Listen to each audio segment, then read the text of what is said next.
Good evening, people. This is your old friend Uncle Chuckie, and at the other end of this, but I don't know if you could call it a line or what, is Brad Doctor Mulder. You are there? Hello. Yes, I am. How are Oh, you good, doing, you're my there. friend? Good. This is Skype. We never know what it's going to do. Yes, Yes, this is correct.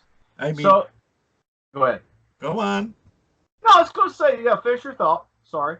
Okay, yeah, you never know with Skype. I mean, we could be talking merrily away, and all of a sudden, somebody says, Brad, where are you?" And he's Uh, disappeared. yeah, Or he could be saying, Chuck, where are you? yeah. It always ends with "son of a bitch." Yeah. Yeah, something on that order. Yeah. Oh man. So, but yeah, everything's been going good. Been fairly busy this week. Uh, Yeah, the actually, it's been a pretty good week here, too. Got rid of the old car. Oh, did you? Oh, some damn fool even gave us some money for it. Oh, okay. So now you get the Yes.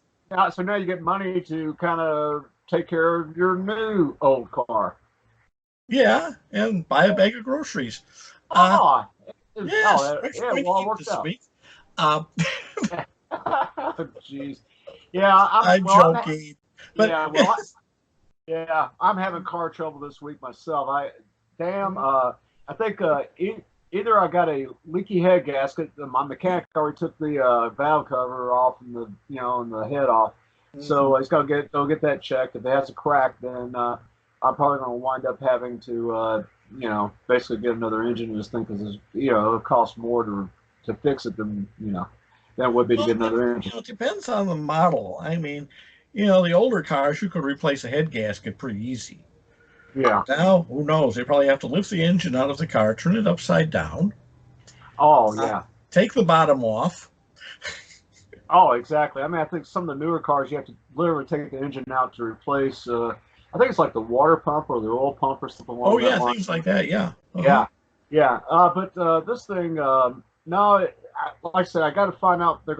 My mechanic's going to take it to some machine shop or whatever. They're going to check, make sure the head's not cracked. If it's not cracked, then I'm good to go. But I never did let the thing, run that hot. So hopefully I'm keeping my fingers crossed that it won't be this won't be that big of a deal. But knowing me, it'll probably be a lot bigger than I thought it would be. But Oh, it yeah, always is. It yeah, always is.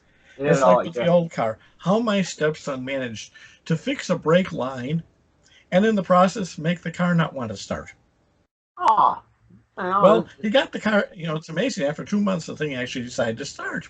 uh-huh. So who knows? I Yeah, yeah, But anyway, so we sold that. We got some money. So now we can afford to have a little work done on the newer old car.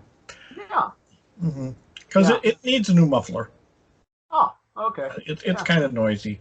So Hmm. it's either the muffler or the pipes or something, but we can have that Yeah. done. Yeah, yeah. I drive a '93. No, it's a '94 Jeep. I paid $1,000 for that car. I found it That's not underneath it. bad. That's not bad. Yeah, and I mean it needs some work when I got it, of course, for $1,000. But the reason why I got it was Yeah, the four. obviously it's gonna be a fixer upper.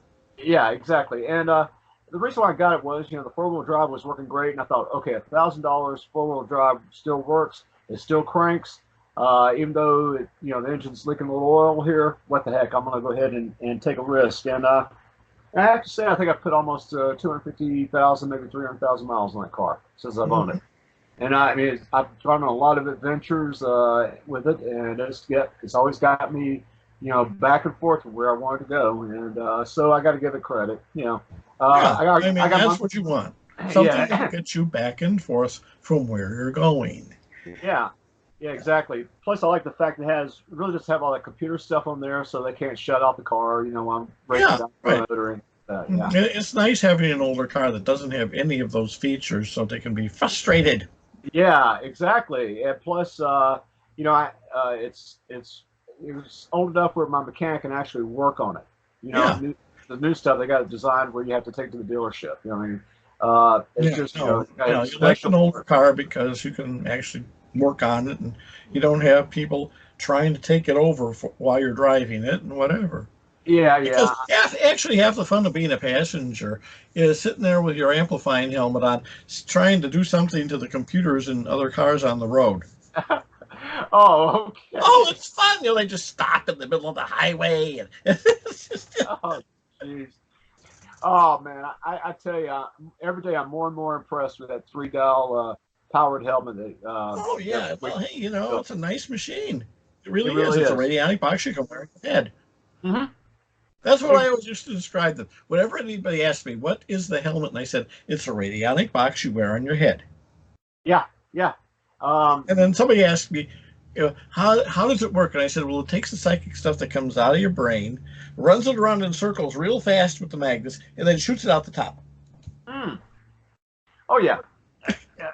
Supposedly that's what it does. We don't know, We but have no idea. But you're yeah. trying to explain something to some idiot with a morning radio show. And you got to have some fun with these people. You Oh really do. yeah. In fact, you got to be funnier than they are. And Oh so, yeah. yeah. Oh yeah. That's not hard to do most of the time.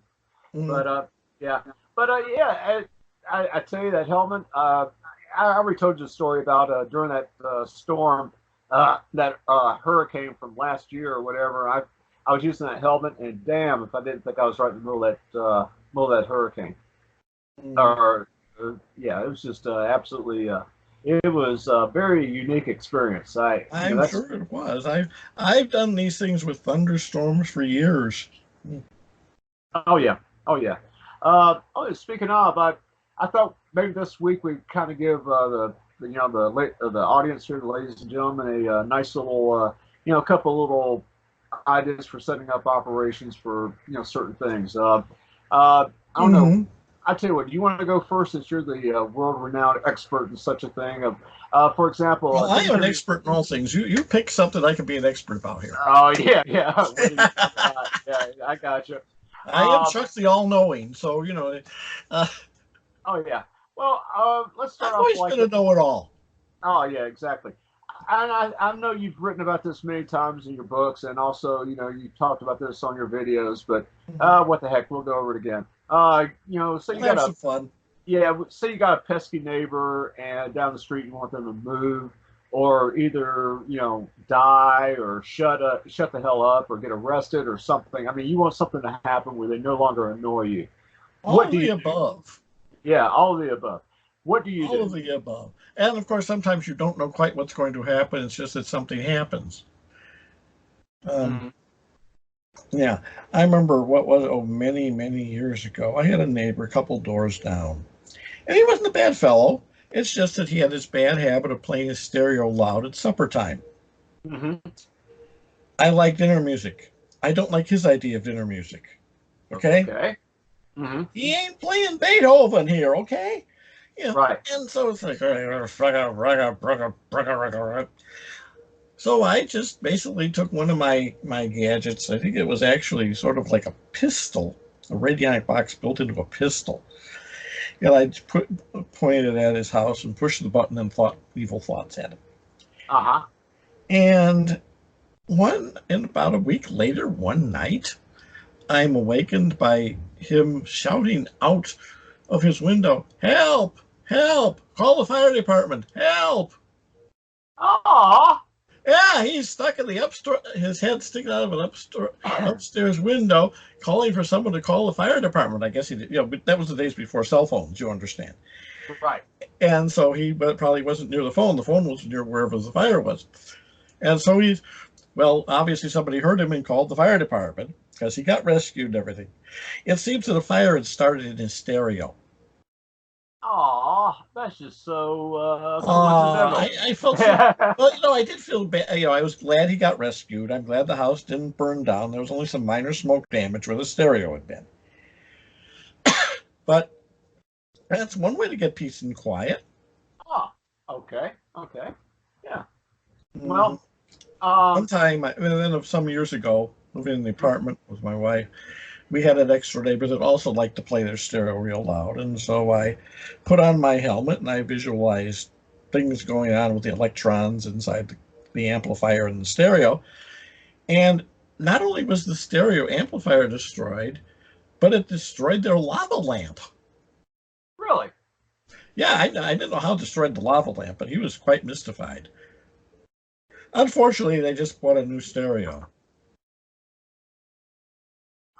And so Oh, things. this was back and forth for years. I mean, I fired disruption patterns at their car. Their car gets demolished. Nothing happens to them. They just have to get a new car. I mean, yeah, well, it's one of these things where you say, "How many times do I have to kill you?" Yeah. You know, well, finally, but the problem was it was a young married couple. They had a kid, which is no big deal, but they also had kitties. I like kitties. I'm not going to do anything that's going to hurt the kitties.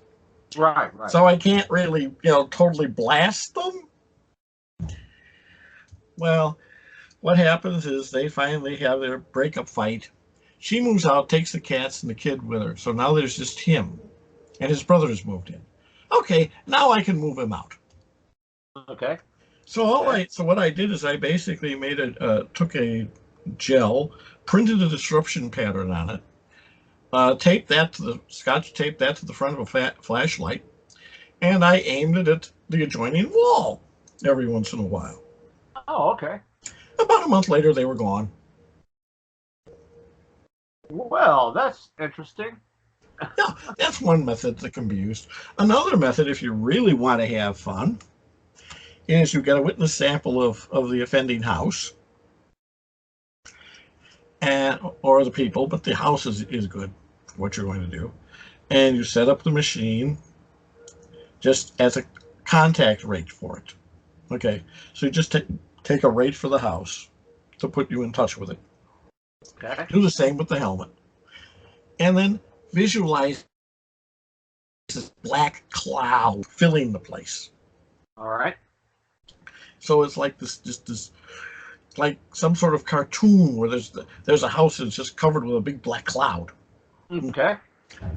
And you simply, and you repeat something like, nothing bad will leave, nothing good will enter. So you're essentially making sort of a psychic pressure cooker Okay. of gunk Mm-hmm. inside that building. Mm-hmm. And you just keep doing that until something happens. Okay. And what makes it fun is you never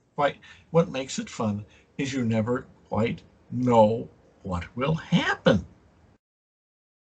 Oh.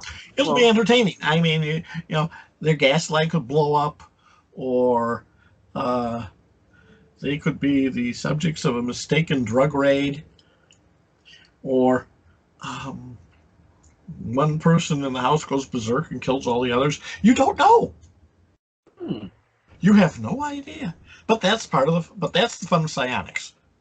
We don't know what's going to happen specifically, but we know that something entertaining will. Oh, very interesting. Very interesting. Yes. Very interesting. And it's just sort of, you do it and wait for the fun, and the fun happens. Oh, okay. Very cool. You can do that, and you can actually make a building totally unlivable with that technique. Note to self. Yeah. So, for example, say, you have a few blocks down, somebody puts up an apartment building. Okay. That happens. Well, nobody's happy about the apartment building, but they're really unhappy about the kind of tenants the apartment building is going to attract. Okay. Mm-hmm. So what you do is you do that technique on the apartment building, and no one will live there. Oh. It just repels people. So it becomes sort of like a reverse Roach Motel. The guests won't check in. Very interesting. Mm-hmm. This is a fun-filled fact that you just. Oh yeah, you can have so much fun with that stuff. It also works really well on a restaurant that has bad food. Oh, okay. Okay. Or bad service. You do that to it, and it goes out of business pretty quickly. Oh yeah. You don't have to say a word. You don't have to do anything. You just think. Oh yeah, it just takes. You just set up your equipment and think. Oh yeah. Oh yeah. Mm-hmm. Very good. Oh yeah. Well, I tell you, you remember the rainstorm I caused over there in a certain country out there on the other side of the world, and They I need, was hey. Now, you were doing them a favor. Remember, yeah. regular bathing is a tenet of Islam. I So know, you're but providing the water for them to be able to bathe. This was a good thing. yes, I agree. And also, another side effect of it is remember that locust Oh, yes, the infestation. plague of locusts. Okay, well, that was a result of excess moisture out there in the desert. Apparently, the locusts were able to multiply And far yes, greater. they were Yeah, fruitful and multiplied, yes. and they all decided to head over to Mecca for Well, I think whatever that was very reason. nice of them. Oh yeah. I was honestly thinking of sending a plague of frogs. Oh yeah. But Okay. then the problem would be they would be overrun with Frenchmen. And, I've been wanting to tell that joke for a week now. Oh man. Oh, that's funny. But And I would wish the French even on them. oh yeah. Well, These are people that eat cow snout. Yeah. yeah, exactly. Well, I tell you, the way I set this thing up, I had basically three major pieces of equipment. The first thing was one of the earlier versions of the what do you call it, the pragmatron, whatever. Yes. And on this particular version of it, I printed out a copy of supposedly all the world's chakras. And some of them like over Shasta, California. I think the pyramids in All these Egypt. various places that people assign things to, yes. Yeah, like the giant rock. In and of themselves, they do nothing, but they got thought forms attached to them. Yes. And you read my mind. And what I did was on this particular thing, I put these little brass tacks or whatever, used them as probes for these particular chakras. And then I had that sort of externally connected to the Pragnatron. Am I pronouncing that right, Chuck? I mean, I built this damn thing. I should know how to say it. What is it, Pragmatron or Pragma? Pragmatron. Pragmatron. Pragmatron. It's from Ah, C.S. Lewis now. yeah, close enough. Close enough. It's a joke on people who like C.S. Lewis. Yeah, okay, fair enough.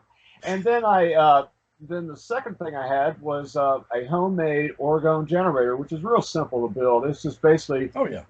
taking some copper tubing and then then getting shorter pieces of copper tubing of the same length and wrapping them around that first that longer Yeah. tube. Mhm. And then you wrap alternate layers of steel wool, and I just use cotton, just regular old cotton. I got out of a hobby shop, the raw stuff. Well, And what works really good, and it drives the Orthodox Reichians crazy. go ahead. A plastic bottle, a drink comes in, Uh-huh. and, and you wrap that in aluminum foil, and they get crazy about that. You're not supposed to use foil, you're not supposed to use aluminum. Bah, it works. And Uh-huh. and then you wrap that in like electric tape or duct tape, Oh, okay. and you just keep making layers of that. And I made one the other night that put out so much that it actually screwed up with my screwed with my computer. Oh, really? I had to restart the computer. I mean, it was uncontrollably scrolling. Oh, geez. I Wow, had to man. put the orgone thing in a corner somewhere and restart the computer. Then, fortunately, restarted and it's fine. But the other thing, oh my goodness. Oh, yeah. Well, basically with this thing, and then the final piece I had was a world map. And so here's what I did, Chuck. I went ahead and took I put an output jack on the orgone generator rater that I built, and I plugged it on the input of the Pragmatron. All right. And Yeah. then next, I went ahead and took a probe of over by Egypt, the pyramids. I figured I'd just go ahead and start working with that one first, and then I put that also on the input of the machine. And then next, on the output, I had a line going directly to the world map on that particular location that I was shooting for. And I set everything up for it to rain. Taking that orgone generator or that orgone energy, sent it to that particular region, that particular location, and just let it go loose. And like I said, that's what happened within 2 weeks. I think it's either 2 or 3 weeks. They had like a major storm, And I still have the videos on my computer from that thing. And I mean, it was years ago. Back then, it was like 2014 or 2015 when I did that. And I tell you, and even I was messing with that stuff last year around November, and did the same thing. And damn if it didn't rain. The first time matter of fact, I kind of set it for the first interview I ever did, which was with Josh, and I went ahead and it started raining. I think it was like within 24 hours of that interview at that very same location. And it was a little freaky. And also, I think I was doing something. It was around February of 2016. Made it snow for the first time in recorded history in that particular area. And I mean, it's just using No, they're welcome to it. Yeah, yeah, I mean, we get plenty of snow in the winter. We're happy to send to Mars. yeah, exactly. And like I said, just using three basic pieces of equipment, and and doing this. I think all this probably cost me maybe $25. Just for cost of actually doing what I would consider a weather modification or a weather change or a weather event. And then also I had a friend of mine, a mutual friend of Josh's and myself, and he's from Australia, and they were having a wildfire in Australia. I think it was like 3 or 4 years ago, and he said, "Hey, I have family in Sydney. See what you can do." I said, "Anything for you," and I went ahead and set up the machine to do that. And I think they had a monsoon coming out of the Philippines, went south, went into the center of Australia, and then divided itself. One side went east, the other side went west, and put out the fire. And on top of that, was able to refill the water reservoirs. And I don't think they had one loss of life. I think it was one fireman was the only casualty out of the entire fire. And apparently that was a major deal down there. They were kind of afraid it was going to engulf Sydney. It was that big and that far spread. That would have been interesting. Oh yeah. Well, it's a pity. I didn't know that was going on. I could probably have aimed the fire directly at Sydney. Yeah, well, I like Australians. I got to be honest with you. I am not. I like them too, but still, the idea of a forest fire totally turning and wiping out a city. I mean, it's. Yeah. Well, that would be make me feel happy in the morning. Well, just we ought to go a little bit further northwest toward a place called North Korea. Maybe we can send something that way, or we're always sending. The problem with something like North Korea is we send so many things to them. It's hard to tell which is which. Oh yeah, exactly. Oh boy, I'll tell you. It's like one time years ago, somebody suggested I test something on Africa, and I said, "How could I tell if it worked?"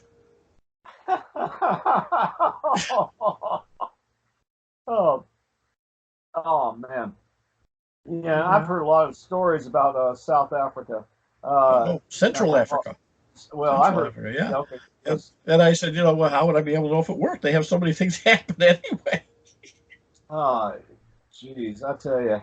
Yeah, it's really not. After they kicked out the European colonists out of Africa, especially South Africa, it's just basically it's turned back. The thing is, there are a lot of reasons for things. I'm rather hoping the Chinese are getting interested in Africa. Let them have all the problems. Oh man, they'll regret it. Yeah.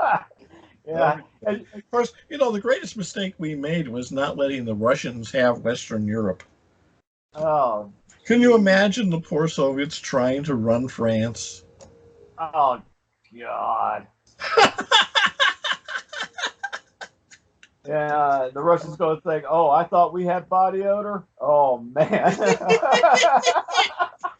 Where would we be if we did not have the French to pick on?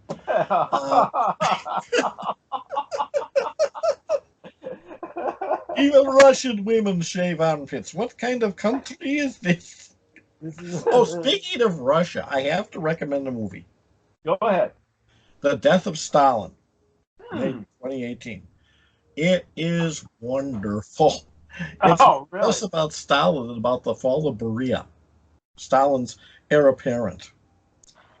And it is hilarious. Really? They turned it into a comedy. No joke. Yeah, they did. And the thing about the fall of Beria is everyone that knows what really happened is dead. So what happened, Chuck? Okay, Beria, Stalin dies, and Levantin Beria, the head of the NKVD, the Secretary of the Interior, blah, blah, blah, was his heir apparent. Beria was, I don't know how Stalin put up with him. I think Stalin put up with him because there had to be somebody worse than Stalin. Okay. I mean, this guy was more ways of yuck than you can imagine. Try to imagine Joe Biden mating with a Colombian drug lord. Oh. Yeah, Okay. really, yeah, okay. Was he kissing? Was he kissing little girls on the neck? He really was. He was one of the Okay. real rotters. Okay. And so what happened was the army was not going to let Beria run the country. Uh-huh. The Red Army was on the verge of outright rebellion when Stalin died. Mm-hmm. And there's a whole bunch of things about Stalin, whether the army actually had a hand in poisoning him and things like that. But, because that's mysterious too. But Beria, the official story is that Beria was charged with treason and anti-Soviet behavior and all that other, 1938 purge stuff, and secretly tried and secretly executed and the body disposed of in some secret way. Mm-hmm. In 1960, Nikita Khrushchev, who was in a position to know,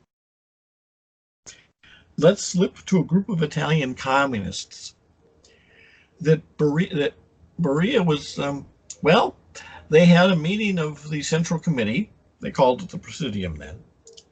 And the person sitting across from Beria opened his briefcase, took out a pistol, and shot Beria. Oh. Just shot him across the table. Okay. And then they made up the story about the secret trial and everything else. Because, the whole idea of a secret trial, and this was still the era of show trials, it's like, huh? But, okay. Well, the movie, they sort of elaborate on the theme. They sort of mix the two. So they have the meeting. The plot is, the fix is already in. Beria pushes the button to summon his NKVD goons. They don't get the message. The army people waiting get the message. Field Marshal Zhukov comes charging into the meeting carrying an AK-47, which is actually absolutely hilarious if you think about it. And basically punches Beria in the face. Then they drag him down to the basement where they have a quick trial. You're guilty, so you are sentenced to be shot. They take him out there, shoot him, and then cover the body with gasoline and burn it. Okay. Well, it's a nice mixture of the two stories. Okay. Historically, it's not accurate. We don't think Zhukov was anywhere near where that happened, but physically near it. But but that's essentially what happened. Beria was essentially taken out and shot one way or the other. And then over the next couple of years, you have the maneuver between Khrushchev and a couple of people in the Central Committee named Molotov and Malenkov. Molotov and Malenkov ultimately, by 1954, completely disappear. No one knows what happened to Molotov and Malenkov. In the early 60s, they were making jokes about it. Oh, jeez. Oh, yeah. And Khrushchev basically takes over. But I kind of like the idea of, Beria sits down and somebody takes out a gun and shoots him. Oh, jeez. Yeah, I like that story. Yeah. That gives me a chuckle there, Chuck. Anyway. Yeah. It's just hilarious. And then when you think about the person who pulled the trigger was probably Khrushchev himself. Oh, jeez. Yeah, I remember let's see, who was it? I guess it was Brezhnev. When I was growing up, the only one I remember was Brezhnev, the guy with the eyebrows. Yeah. Hmm. Yeah, Okay. yeah. In 1964, after a number of, well, embarrassments, including the Berlin Wall and the Cuban Missile Crisis and things, they decided that Khrushchev himself had to go. Okay. And so Brezhnev and another person named Kosygin essentially stage another coup, throw out Khrushchev, but they don't kill him. He just retires. Right, right. Um, and they take over until they all started dying. Hmm. Mhm. Jeez. I But thought Brezhnev. we tend to portray Khrushchev Uh-huh. as sort of a bumbling clown. He by the early '60s he was essentially a comic figure. Uh, Well, banging well, his he was shoe on the anything table. but. Yeah. This guy was deadly. He was a major general in the Red Army. Okay. During World War II, he was in command of the partisans in the Ukraine fighting the Nazis. Okay. That's how he became friends with Marshal Zhukov. Hmm. So you have this partnership between Zhukov and Khrushchev pretty much through most of Khrushchev's career. Okay. I believe it was 54, could have been 55, but I think it was 54, when Khrushchev takes over, he essentially stages a military coup. Okay. He walks into the Central Committee and says, I'm taking over. And the Central Committee says, oh, no, you're not. And the Hmm. Army says, oh, yes, he is. Hmm. Yeah. So he basically took over in a military coup. I believe that is also what happened when Brezhnev took over, but I'm not sure on the details on that. But they Yeah. had decided that Khrushchev was a liability. He was an incompetent adventurer that had twice gotten the world near nuclear war and had failed, and he had to go, Right. Right. and Hmm. that's when he was thrown out. Yeah. But Well. that's the thing: the Soviet Union never solved the problem of orderly succession. Yeah. Well, how long did Brezhnev? How long was he? He died in '81, I believe. Okay, so he He was held there. office until he died. So he was there for almost 15 years then. Yeah, he held a long time. Yeah.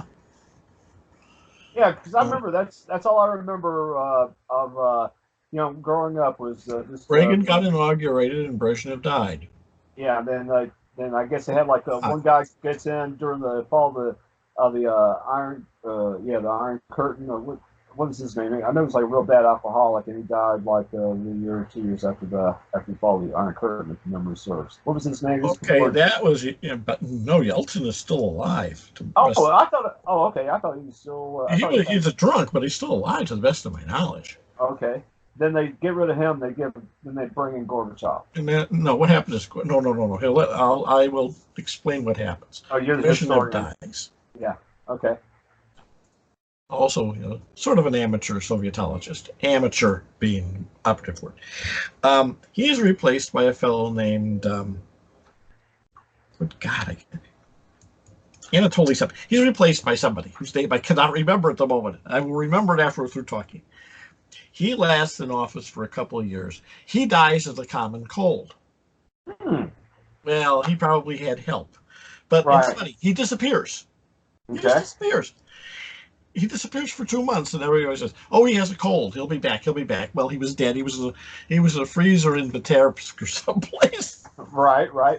The old Russian folk song. There is free in Vitebsk. There is freezer in Vitebsk. Yeah. Anyway, so they, you know, uh, so anyway, he dies. He is replaced by another person whose name no one remembers. Really old guy who lasted about a year. Okay. And then the Soviet Central Committee, realizing that, they can't just have people getting really old and dying, they bring in Gorbachev. Okay.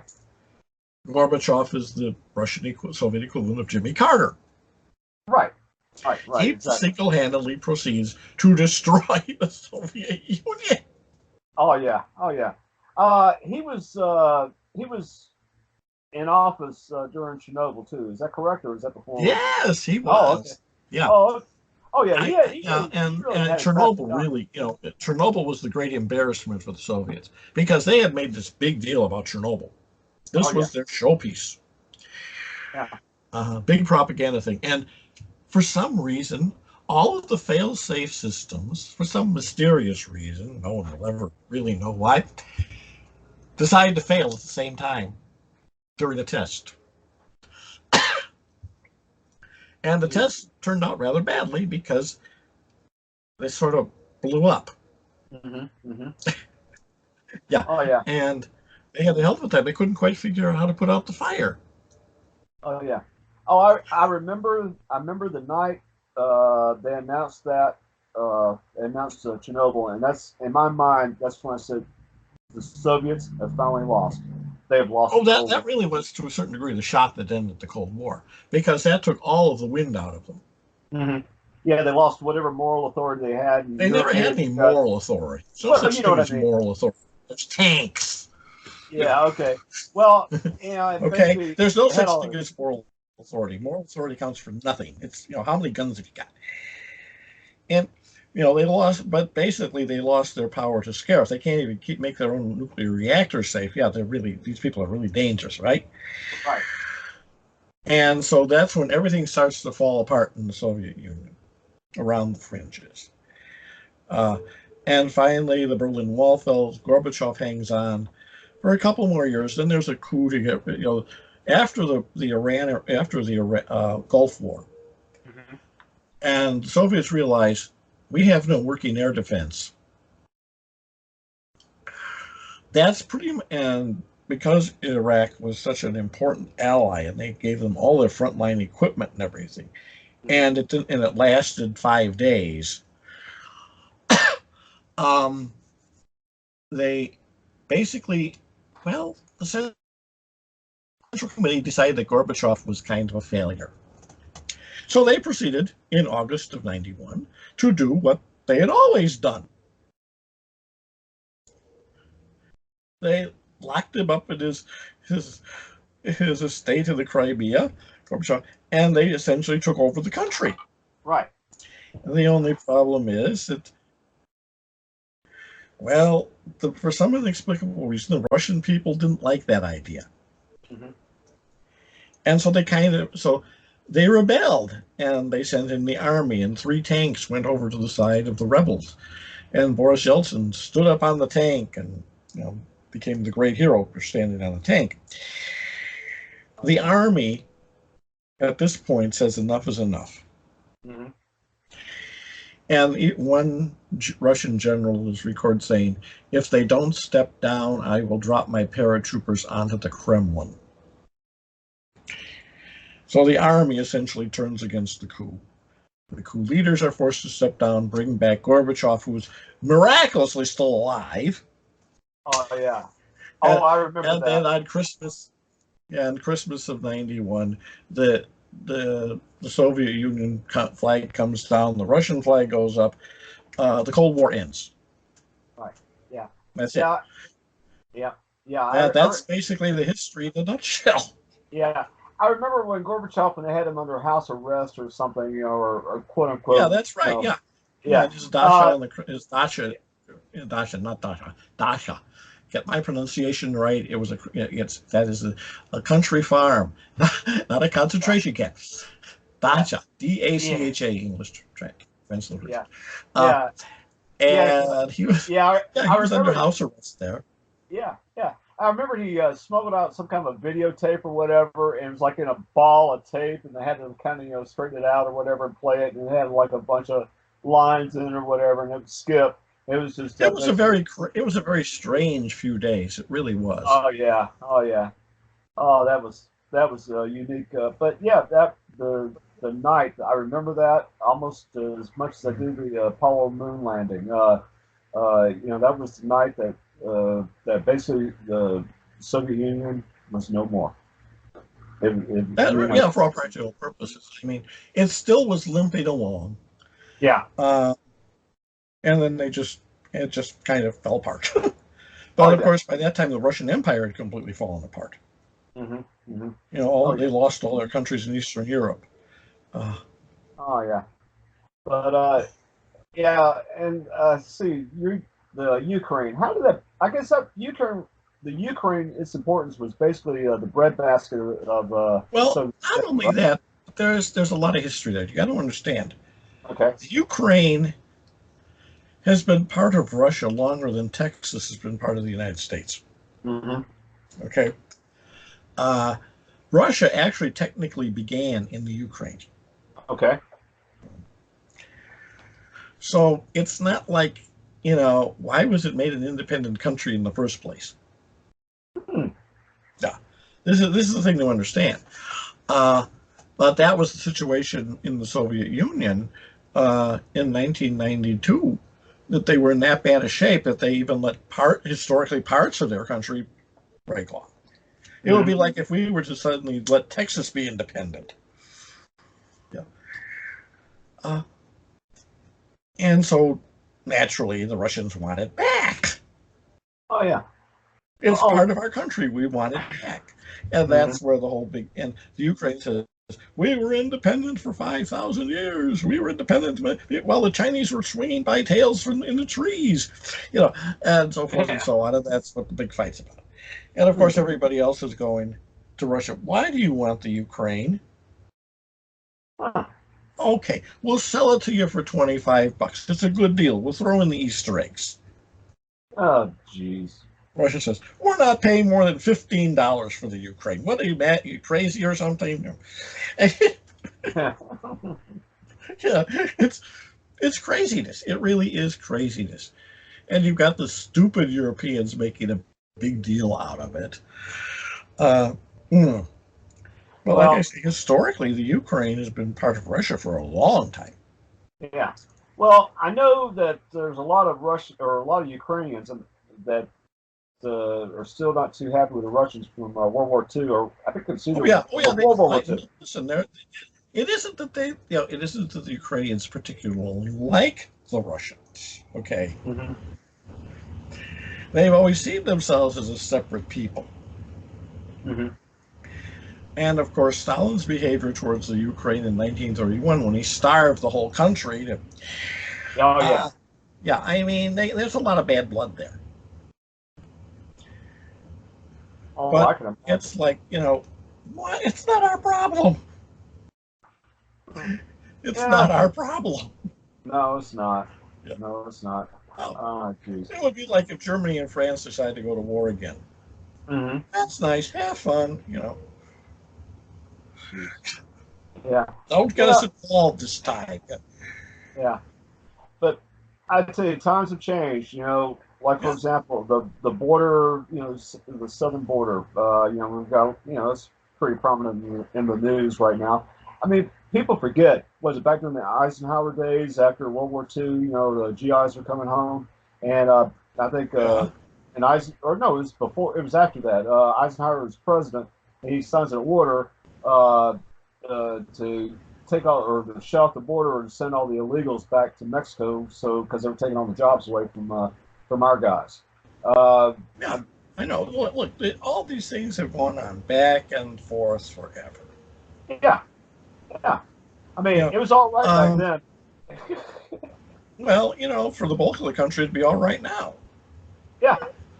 I mean, no one's going to, the people that object, I mean, we could just say, okay, we're not going to listen to you. Shut up. This is what we're going to do. Mm-hmm. Mm-hmm.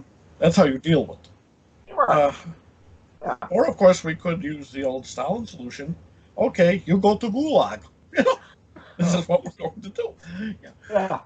We, Well, I had a conversation with a guy who's personally, from. I think we can use the transplant parts. Yeah. Yeah. Okay. Yeah. Yeah. I was having a conversation with a guy from Colombia, South America, and I told him, we were just kind of kidding around, just joking or whatever. And I told him, I said, we need to treat the guys that come into our country illegally. We need to treat them the same way they would treat us if we were to go into their country illegally. And I said, what would happen to Exactly. an American? I see no reason why I honestly, personally, between you and me and everyone listening, I mean, people know my politics. It's no Right. secret. I would seal the border with the army. Oh yeah. And basically, I would not use a wall. I would use a trench. Yeah. And basically, no one would get across that trench alive. Yeah. It'd be a much more efficient defense line. Yeah. That's But what I'm saying. Have a sniper team about one I every don't make the 1 or 2 decision, miles. so Yeah. Yeah.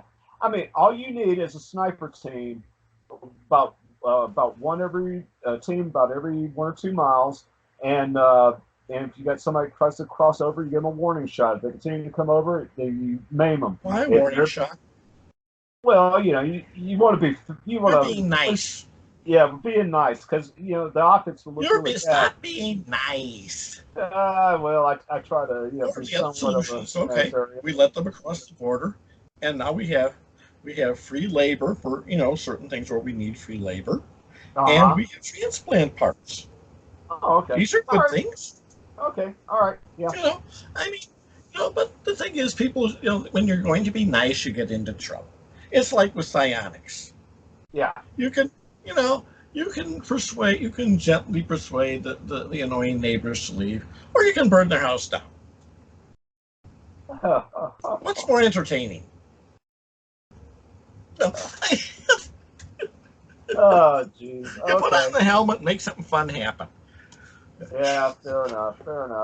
But yeah, like I said, the thing about it is, it's just that you had too many people out there that would just say, "Oh, the poor illegals. You don't want to shoot They can them." say anything they want. Well, that's They what can it say is. anything they want. No one has to listen.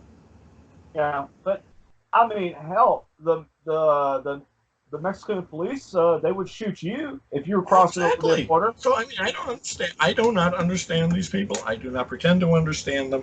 I know what I would do, but I'm not the one making the decision. Yeah.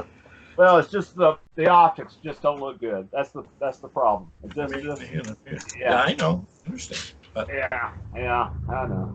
It's all like I say, I know what I would do. I know what I would do too. It's just hey, I don't mind. I don't mind immigration at all. It doesn't bother me at all as long as you do it the right way. If they've got a PhD, yeah, and they're putting business with them, hey, come on in. Yeah. Hydrogen 4 we don't need anymore. We got to take a blowtorch to that thing, okay? Yeah. Somebody's got to climb up the Statue of Liberty with a blowtorch and get rid of that poem. Yeah. That was then. Yeah. This is now. We don't need tired and poor anymore. Yeah. And unless they're transplants. What I say is we apply the same immigration rules that their home country would have. If it's a Mexican immigrant, we apply the same rules that it would take for an American to become a Mexican citizen. Apply that to him. Whatever. Yeah, I mean, but like I say, it's something that annoys me greatly, but it's something I really, to affect it would take a lot of machine time. Mm-hmm. And I just don't have time. Okay. The truth is, we've got the machines. We could solve this problem, but the work. Yeah, I know. I'm looking about 80 of them as we speak. Yeah, I know. Oh, God. I mean, you should have seen me setting up my new printer yesterday. Oh, how many hours did that take you? Yeah. Oh, yeah. My God, that's work. You want to talk about work? Set up a printer. That's work. Oh, okay. I mean, you think they could make these things where you just plug the thing in, turn it on, and everything finds itself and it works. Oh, no. First, you got to do this, you got to do that, you got to do this, and you got to do the other thing. Hey, get your son-in-law to fix it for you. I don't think he could figure out where the start button is. But the thing is, I mean, this is not his forte. He has his own, equipment. I'm sure he could have, but you don't want to ask him for that. Yeah. Something I can do myself. It's just, it doesn't require a great deal of physical strength except to lift the damn thing. Yeah. Oh yeah. But it's just basically going through all the procedure. Yeah. First, push this button, then push this button, then push this button, then push this button. Now you go onto your computer and you click this, and you click this, and you click this, and you click this, and then you hope it works. Oh yeah. And then it works. And then you run down the hall shouting, "Eureka! Eureka! Is the bath too hot?" Hey, I was impressed with the fact you were able to record our, our podcast. I mean, that right there. I'm impressed too. I am too. I mean, this is.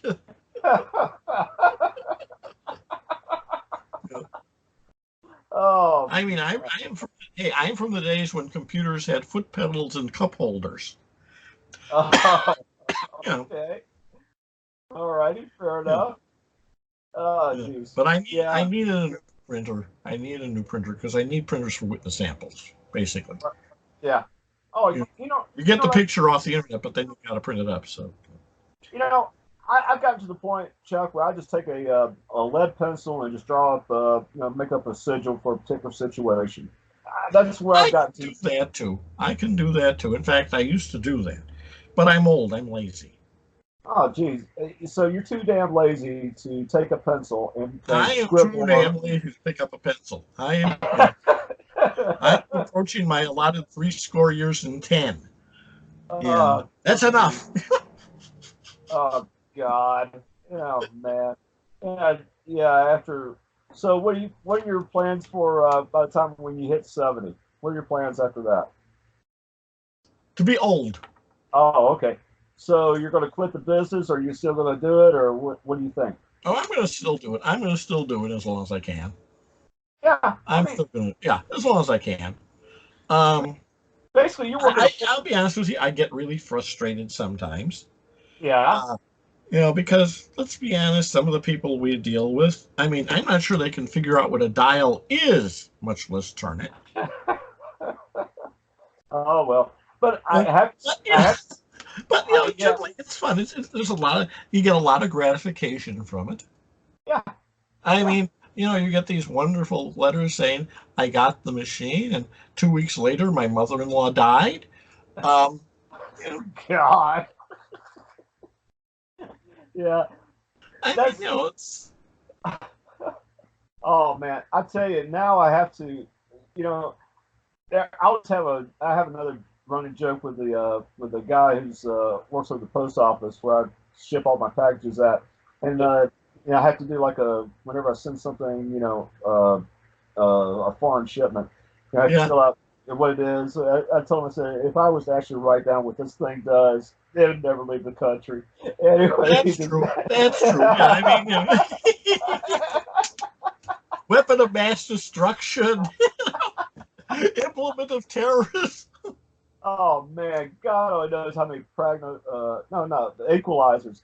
I think we probably sold more equalizers to the West. Love them, yes. You never knew so many people disliked their in-laws so much. Jeez, I mean, and we shipped. I feel like I remax them sometimes. Yeah, I think we shipped some to Hong Kong, Australia. I mean, for whatever reason, the Asians love this stuff. I mean, they must really be pissed off at somebody. They love their revenge. And people love these gadgets. Yeah. Oh heavens, yes. Everybody's got a list of people they think the world would be better off without. Yeah. Here we are. Our palms are open. Yeah, every time I build one of those things, I ship it off. I always chuckle. I'm just like, I wonder who the poor son of a bitch is going to be. And I always think, eat your heart out, Hiram Maxon. Oh man, but other than that, what can I say? It's at least we didn't start up the podcast talking about the weather. At least we didn't sounding like Garrison Keeler from Lake Wobegon. So this one's been a pretty good show. What do you think? It's funny. I never listened to the show. You never listened to our shows? I never listened to Lake Wobegon. No. Oh yeah, it's about as boring. I remember that it was on. And I kind of from what I heard about it, but I never really listened to it. I know I was back in the 80s, a group of us did a radio show parody of it. Oh, okay. Yeah. Okay. I was, my character was, I was the local Satanist high priest. Oh, geez. Things haven't changed. Until I was in charge of the sermons. Yeah. The little temple of the devil in downtown Chicago. Oh, yeah. Well, I mean, Oh yeah, we had so basically I did parodies of the Moody Bible Institute radio shows. oh, okay. Uh, yeah. God. Yeah. I mean, Oh yeah. basically it was a Prairie Home Companion. It was sort of a takeoff of the old time radio shows, which I personally, uh, I want to tell you, Chuck, I have really almost every night I fall asleep listening to a show called Radio Mystery Theater, which was it was a sort of a retro Yeah, I radio remember it. show. I Okay, remember. yeah, yeah. And they had like almost 1,300 of them. I mean, they did a new show every night, almost every day of the year. And so over about 7 or 8 years, they wound up with about 1,300 shows. And I got to tell you, that is better than most TV. Well, And I think, yeah, like I say, we did, part of it was a parody of WMBI out of Chicago, which is the station of the Moody Bible Institute. And they had a show, I don't know, they may still have it, I don't know. It's called Unshackled. It was put out by the Pacific Garden Mission. You can imagine with a name like that what it was. Right. Basically, the standard plot was somebody grew up, did terrible things, had a horrible crisis, and got religion. That was, and then stopped doing terrible things. Well, we had somebody grew up, did all sorts of good things, had horrible things happen to them because they did good things, came to their senses, and got the true religion. They became devil worshippers. Oh, God. But it was great fun. Man, it was great fun. It's just some of those shows were actually very hard to parody. They were so bad. Oh God. Yeah, I'm gonna tell you. My personal favorite was the guy who because he basically had a glass of Mogan David. He suddenly becomes an alcoholic and ends up. This is the Dar show. This was theirs. Ends up mugging the rabbi for a box of matzah. Oh God! And then that's too much for him, and he goes for all this religious stuff. But how do you parody that? Oh man! Well, I tell you, I've listened to some of these old shows too. Like, was it X-0? I think that's what it was. It was a sci-fi radio show from the 50s. There were all kinds of things. Oh yeah. I mean, and some of the people that wrote for it, like Isaac Asimov, Rod Serling. I mean, he had some like some of the old science fiction. They had they had good writers. Oh yeah, people could actually write back then. Yeah, I mean, and it was a story. I mean, they actually had really good stories. And yes, now of course, now the story concerns with somebody having a horrible case of existential angst and solves it by having a sex change operation. Exactly. But and again, I mean, and they don't understand it. Everybody just laughs at them. Yeah. I mean, these shows were, family friendly. I never heard a swear word or whatever. Yeah, I mean, that's probably why I didn't listen to them too much. But the thing about it is, I mean, they're just excellent stories. I mean, all you needed was sound effects and good voice actors. And yeah, that's true. Of course, when you did radio, you had to have your radio voice. Oh yeah. What was the guy that played Herman Monster? What was his name again? The guy that played Herman Monster. Herman Munster? Yeah. Fred Gwynn. Yeah, Fred Gwynn. Yeah, he was the voice for a lot of the shows off of Radio Mystery Theater. I couldn't really place it. I wouldn't be surprised. He had a very good radio voice. Oh yeah. I mean, I had a very good radio face. And I forgot her name, but she played the female chimpanzee from the Planet of the Apes. She was opposite of. I have no idea. Roddy McDowell. But anyway, she was also another one of the voice actors for that show. I mean, as you get older, you really didn't realize who the hell these people were. And, then you kind of say, "Well, son of a bitch." And I mean, even had a couple of big TV actors, who are like in their 60s or 70s. Well, yeah, I mean, they have to make money. I mean, this is how they make money. Voiceovers bring in a lot of money. Mm-hmm. Mm-hmm.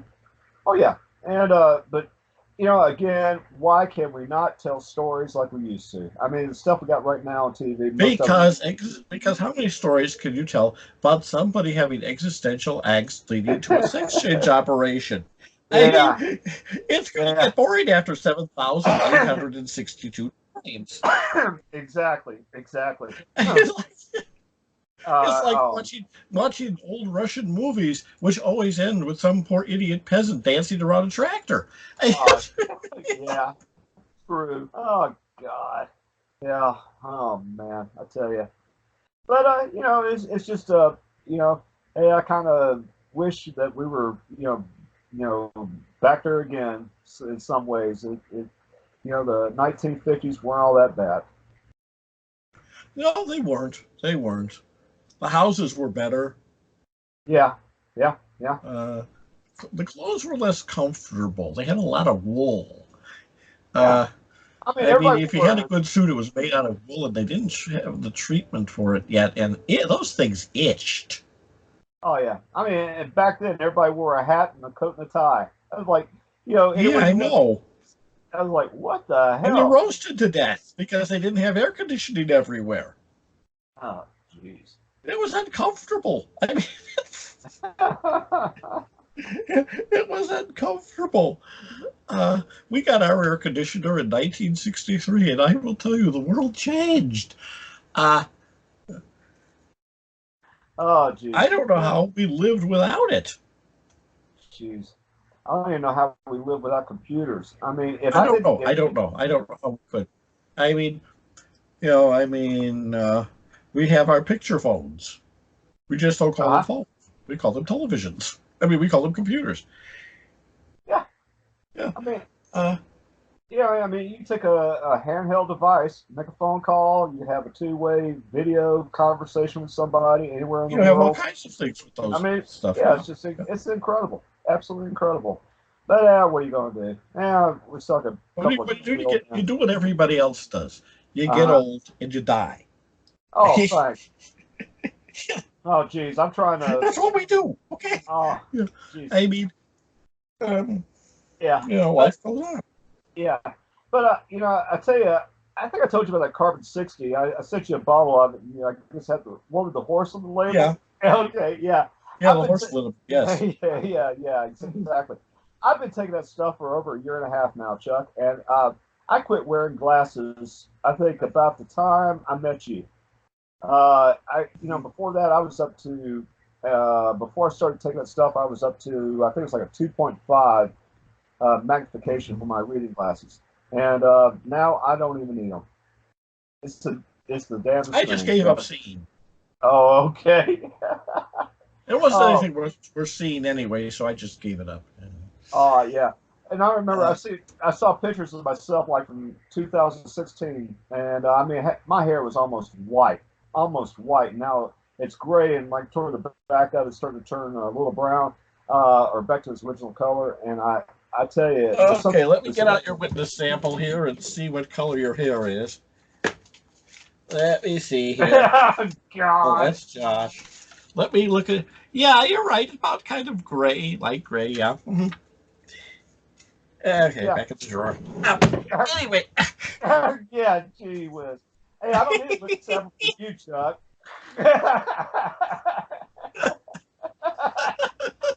I'm beyond that.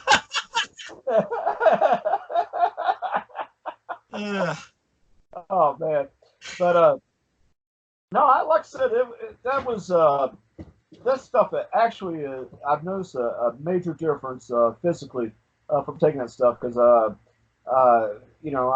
my goal is to live to be 100 and still have my mental faculties about me and still able to function somewhat. And so I don't know. don't That's a worry. good. When you get to be my age, you won't be thinking that way. Oh well, oh jeez. Right now I got a lot of The old joke: when you're young, you think you expect to live forever, and when you're older, you're afraid you might. Oh God. Oh man. Well, hopefully I won't. I'll. Yeah, I don't know. We'll see where it goes. We'll see where it goes. But like I said, I got another 45 years to go. You get to the point where you wake up in the morning and say, "Oh God damn, I'm still alive." Uh, Drat. Jeez. Oh well, what can I say? Oh, Well, I see. We've already been on here for about an hour and 5 minutes. Yeah. Is there anything you want to cover, or anything else you want to talk I about? think Or we pretty well destroyed everything. yeah, we've pissed off half the world. We've insulted Yeah. almost Oh, at every. least. And scared the other half. Yes. Yeah, again, a typical conversation between Dr. Mulder and Uncle Chuckie. Yep. Yeah, that's it's the Chuck and Brad show. You never know Yeah. what horrible things will come of it. Yeah, I mean, it's just like I said, this is what we normally talk about. Nothing's really Yep. we This is yeah, just us being us. just us being us. All right, well, I think we I Okay think then. well, I think Alrighty, I will stop the recording. 1, 2, 3.